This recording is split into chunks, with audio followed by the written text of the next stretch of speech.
जय जोहार सवारी हज बनावा डोरी को आग के साथ। महुआ हा तो सिरा गे बैरिता डोरी खाबो ना, डोरी खाबो ना।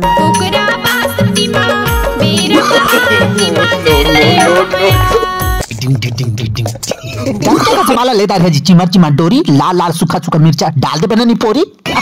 बनने सूखा कढ़ा मारा चेक चाक करके बढ़िया सुगर छाट दार जी है न जी।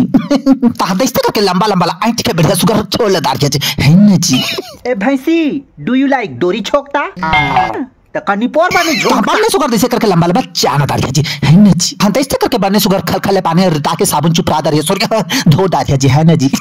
बनने सुगर उसना आ जाएगा तो जैसे चिमक के देख लिया जी, डोक्सी टिप जैता भगले दिला डर दिया जी है न जी। दुनिया भर के तीन पांच डाल के बढ़िया सुगर जरन दिया जी है न जी। तार बेच के जमला डाल के चूरन दिया जी है न जी। तार एक पताल जैसे गिमत के डर दिया जी है न जी। ये तो दुनिया वाले बोलेंगे एक पताल डालने में पिराता है। हां बेच करके नूलापुर पुरवा के दुनिया भला डाल के तोप के मन के चूरन दिया जी है न जी। जाना तो हमार समस्या ला। सेमी फरे कुकुड़ बुकुड़ डोरी फरे घूर, सेमी फरे कुकुड़ बुकुड़ डोरी फरे घूर।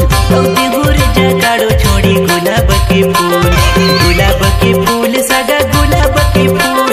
औते घूर जगला ही छोड़ी गुलाब के फूल। साग बन के तैयार हो गए जी।